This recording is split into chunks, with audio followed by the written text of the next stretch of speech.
Corrientemente, en el lenguaje usual se dice que una persona está ausente cuando simplemente se quiere significar que no está presente en un determinado lugar en el que debía estar.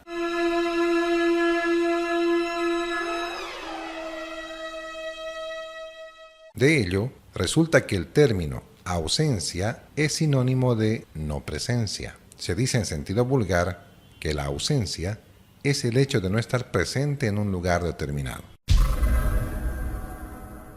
Ausencia.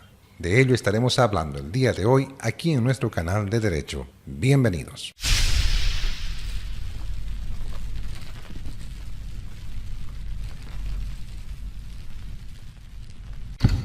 Una vez más, bienvenidos. Les saluda Fernando Barrientos Sotomayor y en esta oportunidad vamos a hablar acerca de la ausencia, que es parte del curso de Derecho Civil 1 para quienes aspiran a la carrera de la abogacía y para la ciudadanía que desea conocer un poco más de esos tópicos de derecho que suelen ser muy interesantes. Hemos hablado de algunos términos utilizados en lenguaje usual y en lenguaje jurídico, pero para hablar de ausente, como dice Cabanelas en su diccionario de derecho usual, ausente es quien no se encuentra en el lugar de referencia, quien no está presente donde debe estar. De todo lo enunciado, se tiene que el ausente o no presente está alejado de cierto lugar, pero sin que haya duda alguna sobre su existencia. Se sabe que esta persona existe y que vive. Jurídicamente la ausencia es la situación de quien está fuera del lugar de su domicilio, sin que se tenga noticia alguna acerca de su paradero, sin saber si vive o si ha muerto. En suma, es la incertidumbre sobre la existencia actual de una persona cuyo paradero es totalmente desconocido. Josserand, que es otro estudioso del derecho, nos dice que la ausencia no es sino la ruptura de hecho entre un individuo y el medio social al cual pertenece, de suerte que no puede decir de él si actualmente continúa vivo o si ha fallecido. Y por último, el conocido tratadista Messineo señala que la ausencia es la desaparición en sentido técnico jurídico que se entiende como el simple hecho del abandono o alejamiento del último domicilio o de la última residencia por parte del sujeto. Es necesario, además, que falten noticias de él de manera que sea incierto si todavía quien da noticias de sí mismo es una persona que está lejos y no un desaparecido. Para efectos jurídicos que son utilizados más adelante en la vía judicial por parte de los presuntos herederos, la doctrina y la normativa legal han previsto lo que se llama períodos de la ausencia, y estos se computan desde el momento de la desaparición de la persona hasta la declaración de la muerte presunta.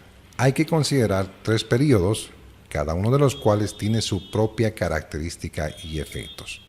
Vamos a ver a continuación lo que son estos. Tenemos en primer lugar lo que se denomina ausencia presunta. Posteriormente, en el numeral 2 está la declaración de ausencia y la posesión temporal, y en el numeral 3 está la declaración de fallecimiento presunto y posesión definitiva. Veamos la ausencia presunta. Este primer periodo comienza desde el momento de la desaparición de la persona o de las últimas noticias que se tuvo del denominado ausente. Comprende entonces un lapso de 2 años computables desde la primera publicación que debe hacer el curador, que es nombrado por el juez del último domicilio del desaparecido. La publicación del edicto se debe hacer por 2 veces cada 5 días con el fin de hacer conocer la designación de dicho curador a la ciudadanía. El curador debe ser designado por el juez siempre que no exista cónyuge ni apoderado, con las facultades de representarlo en juicios, cuentas, liquidaciones, etc.